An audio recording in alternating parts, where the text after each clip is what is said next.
BS Sharma Bhardwaj channel में आप सभी भक्तों का स्वागत है। भक्तों, भाद्रपद शुक्ल पक्ष चतुर्थी तिथि जिस दिन गणेश जी की स्थापना होती है उसे कलंक चौथ, पत्थर चौथ भी कहते हैं, क्योंकि इस दिन चंद्रमा को गणेश जी के श्राप से कोई भी कलंक चतुर्थी को चंद्रमा का दर्शन नहीं करते। यहाँ तक कि भगवान श्री कृष्ण ने चतुर्थी के दिन दर्शन किया था, तो इसलिए भगवान श्री कृष्ण को भी कलंक लगा था। अगर गलती से चंद्रमा के दर्शन हो जाएं, तो इस कथा को सुनने से उस कलंक से छुटकारा मिलता है। एक बार की बात है, भगवान श्री कृष्ण द्वारकापुरी में रहते थे। सत्यराजित यादव जिसने सूर्य नारायण की आराधना करी, तब सूर्य नारायण भगवान ने उसे इस मंत्रक मणि दी जो नित्य 8 बार सोना देती थी। इस मंत्रक मणि पाकर के जब सत्यराजित समाज में बैठा, तब श्री कृष्ण ने उससे कहा कि मणि उग्रसेन को अर्पित कर दें, क्योंकि आपके पास आपको नुकसान दे सकती है।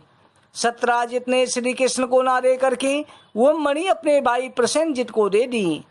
एक दिन प्रसेनजित घोड़े पर चढ़कर शिकार के लिए गया, वह उसे एक शेर ने मार डाला।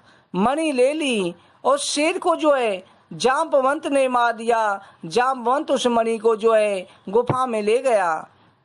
इधर कई दिनों तक प्रसेन के न लौटने पर सत्यजित ने सभी से कहा कि श्री कृष्ण मणि प्राप्त करना चाहते थे, इसलिए मेरे भाई को मार डाला है और मणि छीन ली है।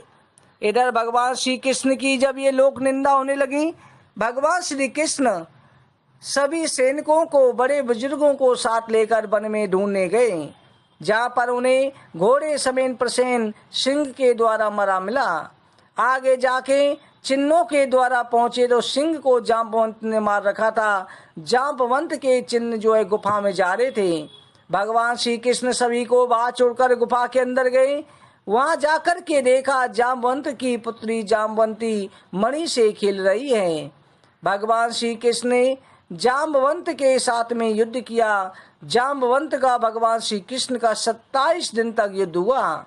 इसके बाद में जब भगवान श्री कृष्ण पराजित नहीं हुए, तब जाम्बवंत समझ गए अवश्य कोई अवतार हैं। हाथ जोड़ करके कहा कि आप कौन हैं? तब भगवान श्री कृष्ण ने राम रूप में दर्शन दिए। राम रूप में अपने वरदान को याद दिलाया। उसी समय जाम्बवंत ने जाम्बवंती का विवाह श्री कृष्ण के साथ कर दिया और मणि दहेज में दे दी। भगवान श्री कृष्ण जाम्बवंती के साथ द्वारका को लौट आए और आकर के सभी के सामने सारी कथा सुनाई और उनके सामने मणि सत्यराजित को दे दी। सत्यराजित ने लज्जित होकर के अपनी पुत्री सत्यभामा का विवाह श्री कृष्ण के साथ कर दिया।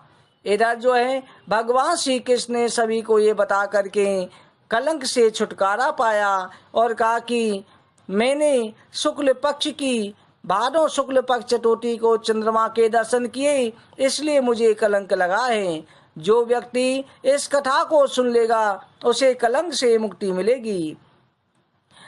भगवान श्री कृष्ण ने स्वयं सभी को बताया कि एक बार ब्रह्मा जी ने चतुर्थी के दिन गणेश जी का व्रत किया था।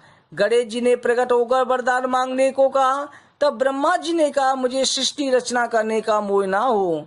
गणेश जी तथास्तु कहकर के जब चलने लगे, उसी समय पर चंद्रमा ने गणेश जी को देख करके मजाक उड़ाया। तब चंद्रमा को गणेश जी ने श्राप दे दिया कि तुम्हारा कोई भी मुख नहीं देखेगा, जो मुख देखेगा उसे कलंक लगेगा। तब चंद्रमा जाकर के मानसरोवर में छिप गए। संसार के प्राणियों को चंद्रमा के बिना कष्ट हुआ, तब सभी देवताओं ने गणेश जी की आराधना करी। तब गणेश जी ने चंद्रमा को वरदान दिया, केवल भादो शुक्ल पक्ष चतुर्थी के दिन कलंक लगेगा और चतुर्थियों को तुम्हारा पूजन होगा। जो भादो शुक्ल पक्ष को चंद्रमा के दर्शन करेगा उसे झूठा लाछन अवश्य लगेगा, परंतु इस कथा को सुनने से, गणेश जी की पूजा करने से कलंक से मुक्ति मिलेगी। इसलिए ये मंत्रक पड़ी मणि की कथा सुनने से मनोकामना पूरी हो जाती है। मनुष्य धन दान पुत्र सौभाग्य प्राप्त कर लेता है और सर्वत्र विजय होती है। बोलो गणपति आनंद भगवान की जय। जय श्री कृष्ण भक्त।